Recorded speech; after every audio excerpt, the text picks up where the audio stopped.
Hi this is Riyaz. இது பேராமெடிகோஜெனசிஸ். நம்ம பொதுவாக பிளட் ட்ரான்ஸ்ஃபியூஷன் பண்ணுறப்ப பிளட் பேங்க்லேருந்து பிளட்டு வரும், அதோட கூட சேர்த்து இன்னும் சில ப்ராடக்ட்ஸ் வரும். அதில் பார்த்தீங்கன்னு சொன்னால் எல்லோ கலரில் சில ப்ராடக்ட்ஸ் கிடைக்கும். ஒன்று அது பிளாஸ்மாவாக இருக்கலாம், இல்லை அப்படின்னா பிளேட்லெட்டாக இருக்கலாம். ஸோ போன வீடியோவில் பிளேட்லெட்டை பற்றி பார்த்துரும். ஸோ இன்றைக்கி இந்த வீடியோவில் இன்னொரு மஞ்சள் கலரில் இருக்கக்கூடிய அந்த ஃப்ளூயிடான பிளாஸ்மாவை பற்றி தான் பார்க்க போகிறோம்.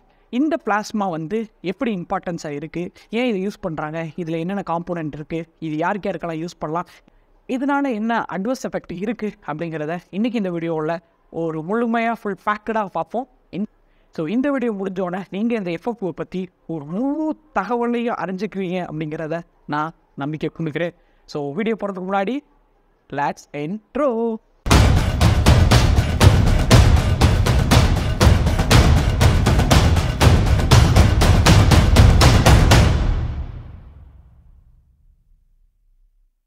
ஃபஸ்ட்டு நம்ம எதை பற்றி பார்ப்போம் அப்படின்னா எஃப்எஃபியோட டெஃபினேஷன் என்னென்னு பார்ப்போம். ஸோ அது ரொம்ப முக்கியம். It is a fluid portion of whole blood which can be centrifuged, separated and stored minus 18 degrees Celsius within 8 hours of collection. அதாவது என்ன அப்படின்னா எஃப்எஃபிங்கிறது ஹோல் பிளட்டோட ஒரு ஃப்ளூயிட் போர்ஷன். அதாவது என்ன பண்ணுவாங்க அப்படின்னா ஹோல் பிளட்டை கலெக்ட் பண்ணதுலேருந்து 8 மணி நேரத்துக்குள்ளே அதை சென்ட்ரிஃபியூஸ் பண்ணி செப்பரேட் பண்ணி மைனஸ் 18 டிகிரி செல்சியஸுக்கு கீழே ஃப்ரோசன் பண்ணிட்டாங்கன்னா நம்மளுக்கு கிடைக்கக்கூடியது எஃப்ஓபி என்று அழைக்கப்படுகின்ற ஃப்ரெஷ் போர்ஷன் பிளாஸ்மா. ஸோ இது எப்படி ப்ரிப்பேர் பண்ணுவாங்க அப்படின்னா எப்போதுமே பிளட் ப்ராடக்ட்ஸை டூ வே ஆஃப் மெத்தடில் ப்ரிப்பேர் பண்ணுவாங்க. ஒன்று பார்த்தீங்க அப்படின்னா சென்ட்ரிஃபியூஷன், இன்னொன்று ஏஃபரசிஸ். ஸோ சென்ட்ரிஃபியூஷனில் என்ன பண்ணுவாங்க அப்படின்னா ஹை ஸ்பின் பண்ணுவாங்க. ஸோ 3000 ஆர்பிஎத்துக்கு அந்த சென்ட்ரிஃபியூஸ் மிஷினை சுத்த விட்டாங்க அப்படின்னா நம்ம ஹோல் பிளட்டை சுத்த விட்டாங்க அப்படின்னா ஹோல் பிளட்டில் இருக்கக்கூடிய செல்லுலார் எலமெண்ட் கீழவும் மேலே ஃப்ளூயிட் போர்ஷனும் கிடைக்கும், அந்த yellow colour fluid portion. So அந்த எல்லோ கலர் ஃப்ளூயிட் போர்ஷன் தான் நம்மளுடைய பிளாஸ்மா. அதை அப்படியே எல்லாக்கா தூக்கி நம்ம மைனஸ் 18 டிகிரி செல்சியஸில் நம்ம ஃப்ரோசன் பண்ணிட்டோம் அப்படின்னா நம்மளுக்கு அடுத்த 24 மாதம், அதாவது 2 வருஷம் வச்சு யூஸ் பண்ணக்கூடிய எஃப்எஃபி நம்மளுக்கு கிடச்சிரும். இது ஒரு மெத்தட். இன்னொரு மெத்தட் என்ன அப்படின்னா ஏஃபரசிஸ் எப்படி என்ன பண்ணுவாங்கன்னா ஒரே டோனர்கிட்டருந்து அது அவங்கள்ட்ட பிளட்டை எடுத்து அதுலேருந்து பிளாஸ்மாவை பிரிச்சுட்டு மிச்சம் இருக்கக்கூடிய பிளட்டில் இருக்கக்கூடிய எலமெண்ட் எல்லாத்தையும் திருப்பியும் அதே பேஷண்ட்டுக்கு ட்ரான்ஸ்ஃபியூஸ் பண்ணிடுவாங்க. ஸோ இது ஏஃபரசிஸ் மெத்தட். ஸோ காமனாக யூஸ் பண்ணக்கூடியது சென்ட்ரிஃபியூஷன் மெத்தடில் நம்மளுக்கு எஃப்எஃபியை கண்டுபிடிச்சிருவாங்க. ஸோ இப்போ நம்மளுக்கு கிடைச்ச எஃப்எஃபியை பார்த்தீங்கன்னா சொன்னால் மைனஸ் 18 டிகிரி செல்சியஸில் இருக்குது. ஸோ அப்போ ஐஸ் கட்டியாக இருக்குது. ஸோ இதை நம்ம ட்ரான்ஸ்ஃபியூஸ் பண்ண முடியுமா? முடியாது. ஸோ அப்போ என்ன பண்ணணும் அப்படின்னா ட்ரான்ஸ்ஃபியூஸ் பண்ணுறதுக்கு முன்னாடி ஒரு ப்ரொசீஜர் பண்ணணும். That is called thawing. அதாவது 34 டிகிரி செல்சியஸ்க்கு நம்ம வாட்டரில் நம்ம இந்த எஃப்எஃபியை போட்டு வச்சுருந்தோம் அப்படின்னா இது கொஞ்சம் கொஞ்சமாக அந்த ஐஸ் கட்டி உருகி ஃபுல்லாக ஃப்ளூயிடாக மாறிடும். ஸோ இது 34 டிகிரி வரையும் ஏன் யூஸ் பண்ணோன்னா ஸோ அந்த டெம்பரேச்சரில் தான் அதில் உள்ள செல்ஸு அதில் உள்ள எலக்ட்ரோட்ஸ்லாம் எதுவும் இன்ஆக்டிவேட் ஆகாமல் இருக்கும். ஸோ அதனால தான் இந்த டெம்பரேச்சரை மெயின்டைன் பண்ணுறாங்க. ஸோ தாவு பண்ணதுக்கப்புறம் நம்ம டேரெக்டாக பேஷண்ட்டுக்கு ட்ரான்ஸ்ஃபியூஸ் பண்ணிடலாம்.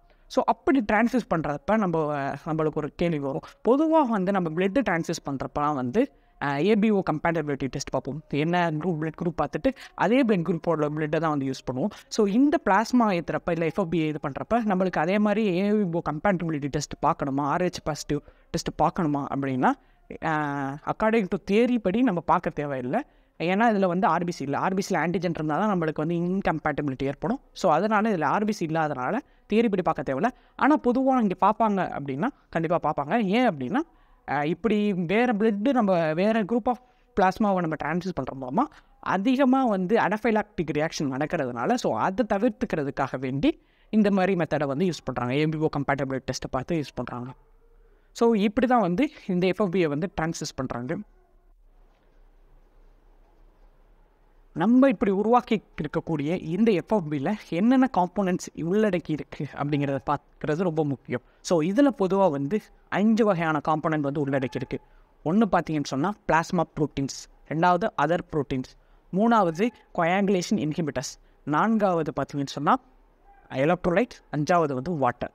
ஸோ ஃபஸ்ட்டு பார்க்கக்கூடியது பிளாஸ்மா ப்ரோட்டீன். பிளாஸ்மா ப்ரோட்டீன் என்னென்ன இருக்குது அப்படின்னா குளோபுலின், பைபிரினோஜன் அண்ட் ஆல்புமின். அது மட்டும் இல்லாமல் clotting factor clotting factor 2, 5, 7, 8, 9, 10, 11, 12. So 8ல் 7லேருந்து 12 வரையும் +2, 5 இது உங்களுக்கு இருக்குது. அடுத்து பார்த்தீங்கன்னு சொன்னால் அதர் ப்ரோட்டீன்ஸ் என்னென்ன இருக்குது அப்படின்னா காம்ப்ளிமெண்ட் ப்ரோட்டீன் அண்ட் லைப்போப்ரோட்டீன். மூணாவது பார்த்தீங்கன்னு சொன்னால் கோயாகுலேஷன் இன்ஹிபிட்டரில் antithrombin, protein S and protein C. இந்த protein C and protein S அப்படிங்கிறத அடுத்தடுத்து நம்ம பார்ப்போம். அடுத்து பார்த்தீங்கன்னு சொன்னால் எலக்ட்ரோலைட்டில் சோடியம், மெக்னீஷியம், கால்சியம், பொட்டாசியம் இந்த கேட்டயான்லாம் இருக்குது. ஸோ இதுதான் பார்த்தீங்கன்னு சொன்னால் இந்த எஃப்எஃபியில் இருக்கக்கூடிய உட்பொருட்கள். ஸோ இதை முதன்மையாக வச்சு தான் இந்த எஃப்எஃபியை வந்து யாருக்கு கொடுக்கலாம் அப்படிங்கிறது வந்து அமையுது. ஸோ அடுத்து நம்ம பார்க்க போகிறது வந்து இண்டிகேஷன் ஆஃப் எஃப்எஃபி. இந்த எஃப்எஃபியை யாருக்கான நம்ம வந்து கொடுக்கலாம் அப்படிங்கிறது பார்ப்போம். ஃபஸ்ட்டு பார்த்தீங்கன்னு சொன்னால் கிளாட்டிங் ஃபேக்டர் டெஃபிஷியன்சி. நான் காம்போசிஷனில் சொன்னேன், இதில் 2, 5, 7, 8, 9, 10, 11, 12 இந்த கிளாட்டிங் ஃபேக்டர்லாம் இருக்குது. இந்த ஃபேக்டரோட நேம்லாம் தெரிஞ்சுன்னா கமெண்ட் பாக்ஸில் கமெண்ட் பண்ணுங்கள், ஓகேங்களா? ஸோ இந்த கிளாட்டிங் ஃபேக்டர்லாம் இருக்குது. ஸோ இந்த கிளாட்டிங் ஃபேக்டர் டிஃபிஷியன்சி யாருக்காவது பேஷண்ட்டுக்கு இருந்துச்சு அப்படின்னா நம்ம இந்த எஃப்எஃபியை நம்ம கொடுத்தோம் சொன்னால் இது வந்து ஒரு ப்ராட் ஸ்பெக்ட்ரம். ஸோ கிட்டத்தட்ட எத்தனை இருக்குது? 2, 5, 7, 8, 9, 10, 11, 12. ஸோ 7 கிளாட்டிங் ஃபேக்டர் இருக்குது. ஸோ ப்ராட் ஸ்பெக்ட்ரமாக இருக்கிறதுனால கிளாட்டிங் ஃபேக்டர் டிஃபிஷியன்சி இருக்கக்கூடிய பேஷண்ட்டுக்கு வந்து நம்ம இந்த எஃப்எஃபியை கொடுக்கலாம். இது ஃபஸ்ட் இண்டிகேஷன். ரெண்டாவது பார்த்தீங்கன்னு சொன்னால் இட் ரிவர்ஸ் த வார்ஃபரின் அப்படிங்கிறது ஒரு ஆன்டிகோயாகுலன்ட் ட்ரக். இதை எதுக்கு யூஸ் பண்ணுவாங்களா? ஹார்ட் டிசீஸ் உள்ள பேஷண்ட்லாம் வந்து ரத்தம் உறையாமல் இருக்கிறதுக்காண்டி இதை வந்து யூஸ் பண்ணுவாங்க. ஸோ இந்த வார்ஃபரினை வந்து இந்த எஃப்எஃபி வந்து ரிவர்ஸ் பண்ணுது. இது எப்படி பண்ணுது அப்படின்னு பார்த்த முன்னாடி ஸோ வார்ஃபரின் எப்படி ரத்தம் உறையாமல் ஆன்டிகோயாகுலேஷனை உண்டு பண்ணுது அப்படிங்கிறது நம்மளுக்கு தெரிஞ்சுக்கிறது முக்கியம். ஸோ வார்ஃபரின் என்ன பண்ணுவோம் அப்படின்னா வைட்டமின் கே எபாக்சின் ரிடக்டேஸ் அப்படிங்கிற என்சைமை வந்து இன்ஹிபிட் பண்ணுது. ஸோ இதை இன்ஹிபிட் பண்ணுறதுனால கிளாட்டிங் ஃபேக்டர் 2, 6, 9, 10 வந்து உருவாகாமல் தடுக்குது. ஸோ இது வந்து vitamin K dependent clotting factor. இந்த vitamin K dependent clotting factor உருவாகாமல் இந்த வார்ஃபரின் வந்து தடுக்குது. ஏன் அப்படின்னா இந்த என்சைமை வந்து இன்ஹிபிட் பண்ணுற மூலமாக இதனால் ஆன்டிகோயாகுலண்ட்டை உருவாக்குது. ஸோ நம்மளால எஃப்எஃபி இதை எப்படி ரிவர்ஸ் பண்ணுறோம் அப்படின்னா நம்ம போன காம்போசிஷனில் படிச்சிருப்போம். இதில் வந்து கிளாட்டிங் ஃபேக்டர் இருக்குது 2, 6, 9, 10. அதில் வந்து 6 மட்டும் இல்லை 2, 9, 10 இருக்குது. ஸோ அதனால் நீ வந்து உருவாக்க முடியாமல் தான் தடுக்கும். உருவாயிடுச்சுன்னா அதனால் ஒன்றும் பண்ண முடியாது வார்ஃபரின்.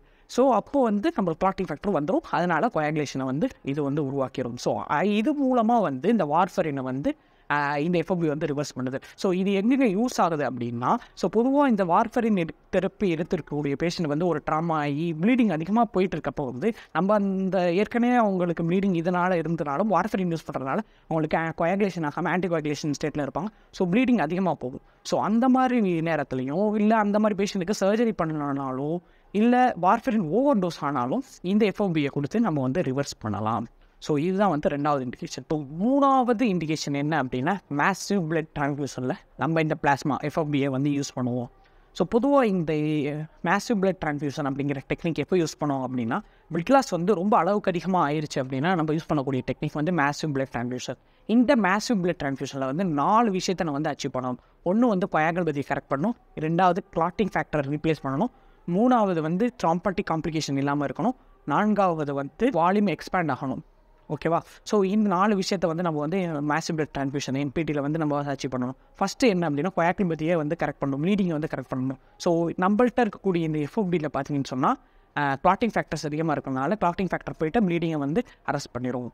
ரெண்டாவது வந்து கிளாட்டிங் ஃபேக்டர் ரீப்ளேஸ் பண்ணணும். So clotting factor deficiency blood loss ஆனால் டெஃபிஷியன்சி இருக்கிறப்ப வந்து இந்த நம்ம எஃப்எஃபியை கொடுத்தோம் அப்படின்னா கிளாட்டிங் ஃபேக்டர் ரீப்ளேஸ் பண்ணிடும்.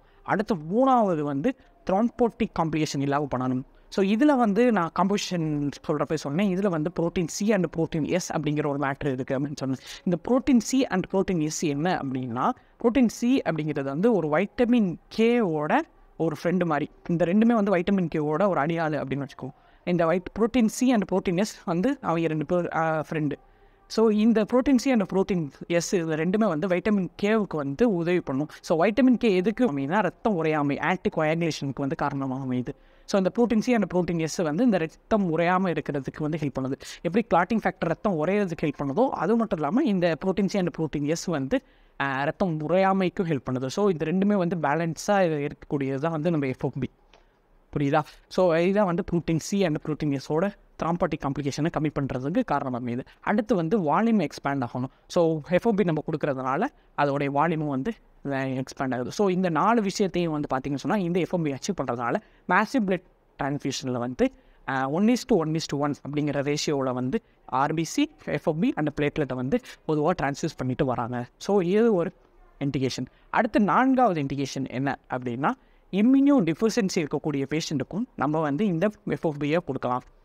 பிளாஸ்மா ப்ரோட்டீனில் இம்யூனோகுளோபினும் இருக்கிறதுனால இம்யூனோ டிஃபிஷியன்சி இருக்கக்கூடிய பேஷண்ட்டுக்கும் நம்ம இந்த பிளாஸ்மாவை கொடுக்கறது மூலமாக இம்யூனோ ஆக்டிவிட்டி வந்து அதிகமாகும். இந்த எஃப்எஃபியோட 5வது இண்டிகேஷன் என்ன அப்படின்னா, டிடிபி அண்ட் ஹெச்யூஎஸ் அப்படிங்கிற 2 சிண்ட்ரோம் இருக்குது. டிடிபி அப்படிங்கிறது என்னென்னா த்ரோம்போசைட்டோபெனிக் பர்பரா. ஹெச்யூஎஸ் அப்படிங்கிறது வந்து ஹீமோலைட்டிக் யூரோபிக் சிண்ட்ரோம். ஃபஸ்ட்டு வந்து டிடிபி அப்படின்னா என்னென்னு பார்ப்போம். ஸோ டிடிபியில் என்னென்ன கேரக்டரிஸ்டிக்ஸ் இருக்குது அப்படின்னா, பிளேட்லெட் கவுண்ட் வந்து கம்மியாகும், அதாவது த்ரோம்போசைட்டோபெனியா உண்டாகும். 2வது வந்து மைக்ரோ ஆஞ்சியோபத்திக் ஹீமோலைட்டிக் அனிமியா உருவாகும், அதாவது வந்து ரெட் பிளட் செல் வந்து டிஸ்ட்ரக்ஷன் ஆகும். அடுத்து 3வது பார்த்தீங்கன்னு சொன்னால் வந்து பிளட் ஃபார்மேஷன், அதாவது கோயாகுலேஷன், பிளட் கிளாட், த்ராம்போட்டிக் காம்ப்ளிகேஷன் உண்டாகும். ஸோ பார்த்தீங்கன்னா இந்த 3 கேரக்டரிஸ்டிக்ஸை உள்ளடக்கி இருக்குது. ஸோ ஹெச்யூஎஸ் இதே மாதிரி தான். ஹெச்யூஎஸில் என்னென்ன கேரக்டரிஸ்டிக்ஸ் இருக்கும்னா, இதே சேம் கேரக்டரிஸ்டிக்ஸ் தான். லோ பிளட் கவுண்டு, ஆர்பிசி டிட்ரக்ஷன் ஆகுது, அதோடய சேர்த்து கிட்னி ஃபெயிலியரும் இருக்கும். ஸோ இந்த ஹெச்யூஎஸ் டிடிபி வந்து எப்படி உருவாகுது அப்படின்னா, ADAM TS13 அப்படிங்கிற ஒரு என்சைம் டிஃபிஷியன்சினாலேயோ இல்லை டிஸ்ஃபங்க்ஷனாலேயும் உண்டாகுது. ஸோ இந்த என்சைம் எதுக்கு உதவுது அப்படின்னா, வான் வில்லிமன் ஃபேக்டரை வந்து ரெகுலேட் பண்ணுறதுக்கு உதவுது. ஸோ இந்த என்சைம் டிஃபிஷியன்சினால தான் இது உருவாகுது. இப்போ நம்ம இந்த பிளாஸ்மா ப்ரோட்டீனில் வந்து பார்த்தோம் அப்படின்னு சொன்னால், ADAM TS13 அப்படிங்கிற நம்மளுடைய அந்த எஃப்எஃபியில் வந்து அந்த என்சைம்ஸ் இருக்கிறதுனால இந்த டிடிபி அண்டு ஹெச்யூஎஸ் அப்படிங்கிற கண்டிஷனுக்கு ட்ரீட்மெண்ட்டாக வந்து இந்த பிளாஸ்மாவை எஃப்எஃபியை வந்து நம்ம டிரான்ஸ்யூஸ் பண்ணலாம். ஓகேங்களா. அடுத்து வந்து 6வது நம்ம பார்க்கக்கூடிய இண்டிகேஷன் என்ன அப்படின்னா, டிஐசி, அதாவது டிசெமினேட்டட் இன்ட்ராவாஸ்குலர் கோயாகுலேஷன். அதாவது ஸ்மால் பிளட் வெசல்லாம் வந்து கோயாகுலேட் ஆகிட்டே இருக்கும் ஒரு கண்டிஷன். ஸோ இந்த கண்டிஷன் வந்து ஒரு ரேர் கண்டிஷன். இது வந்துருச்சு அப்படின்னா ப்ளீடிங் அதிகமாகும். ஏன் அப்படின்னா எல்லா இடத்துலையும் பிளட் கிளாட் ஆகிறதுனால கிளாட்டிங் ஃபேக்டரோட டிஃபிஷியன்சி அதிகமாகிடும். ஸோ கிளாட்டிங் ஃபேக்டர் டிஃபிஷியன்சி அதிகமானால ப்ளீடிங் வந்து அதிகமாக ஆகிட்ருக்கும்.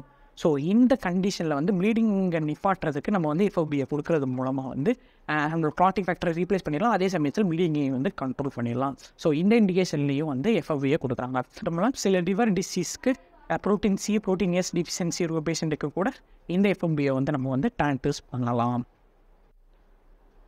இந்த எஃப்எஃபியை யூஸ் பண்ணுறதுனால என்ன வகையான காம்ப்ளிகேஷன்ஸ் வருது அப்படிங்கிறத பார்ப்போம். ஸோ பார்த்தீங்கன்னு சொன்னால், ஃபஸ்ட்டு வந்து அனஃபைலாக்டிக் ரியாக்ஷன்ஸ் வரதுக்கான சான்ஸ் அதிகமாக இருக்குது. So mild to severe anaphylactic reaction வரலாம். 2வது வந்து transfusion related acute lung injury, இதனால் வந்து ரெஸ்பிரேட்டரி டிப்ரெஷன் வரதுக்கான சான்ஸ் அதிகமாக இருக்குது. 3வது வந்து இன்ஃபெக்ஷன் வரதுக்கான சான்ஸ் அதிகமாக இருக்குது. 4வது வந்து இம்யூனோ காம்ப்ரமைஸ்டு பேஷண்ட்டில் வந்து அல்லோ இம்யூனைசேஷன் அந்த மாதிரியான ஒரு காம்ப்ளிகேஷன், இம்யூனாலஜிக்கல் காம்ப்ளிகேஷன் வரதுக்கான சான்சஸ் இருக்குது. 5வது பார்த்தீங்கன்னு சொன்னால் சர்க்குலேட்டரி ஓவர்லோடு, ஹார்ட் டிசீஸ் உள்ள பேஷண்ட்டோ இல்லை கிட்னி டிசீஸ் உள்ள பேஷண்ட்டுக்கோ நம்ம வந்து அதிகமாக டிரான்ஸ்யூஸ் பண்ணுற மூலமாக சர்க்குலேட்டரி ஓவர்லோட் ஆகிறதுக்கான சான்சஸ் அதிகமாக இருக்குது. அடுத்து வந்து இதில் வந்து சிட்ரேட் யூஸ் பண்ணுவாங்க எப்படியோ ஆன்டிகோயாகுலண்ட்டாக. ஸோ அதனால் சிட்ரேட் டாக்ஸிசிட்டி உருவாகிறதுக்கு சான்சஸ் இருக்குது. அடுத்து கிராஃப்ட் விசஸ் ஹோஸ்ட் டிசீஸ் வரதுக்கு சான்சஸ் இருக்குது இம்யூனோ காம்ப்ரமைஸ்டு பேஷண்ட்டில். அடுத்து வந்து ஹீமோலைட்டிக் ரியாக்ஷன் நடைபெறதுக்கு சான்ஸ் இருக்குது. எஸ்பெஷலி சிக்கிள் செல் அனிமியா இருக்கக்கூடிய பேஷண்ட்டில் ஹீமோலைட்டிக் ரியாக்ஷன்ஸ் நடைபெறதுக்கு காரணமாக மீது இந்த மாதிரியான விஷயங்கள் எல்லாமே வந்து இந்த எஃப்எஃபி யூஸ் பண்ணுறவங்களோட காம்ப்ளிகேஷனாக இருக்குது. ஸோ இன்றைக்கி இந்த வீடியோவில் வந்து எஃப்எஃபி எப்படி உருவாக்குறாங்க, அதை எப்படி யூஸ் பண்ணணும், அதில் என்னென்ன காம்போசிஷன் இருக்குது, அதை யாருக்கு கொடுக்கலாம், அதனால் என்னென்ன காம்ப்ளிகேஷன் வருது அப்படிங்கிறத புட்டு வச்சுருப்பேன். உங்களுக்கு இந்த வீடியோ வந்து புரிஞ்சிருக்கும் அண்டு பிடிச்சிருக்கும் அப்படிங்கிறத நம்புகிறேன். இது மாதிரி இன்னொரு வீடியோவில் உங்களை சந்திக்கிறேன். Until then, signing off, Jerias Khan. இது பேராமெடிக்கோ ஜெனோசிஸ்.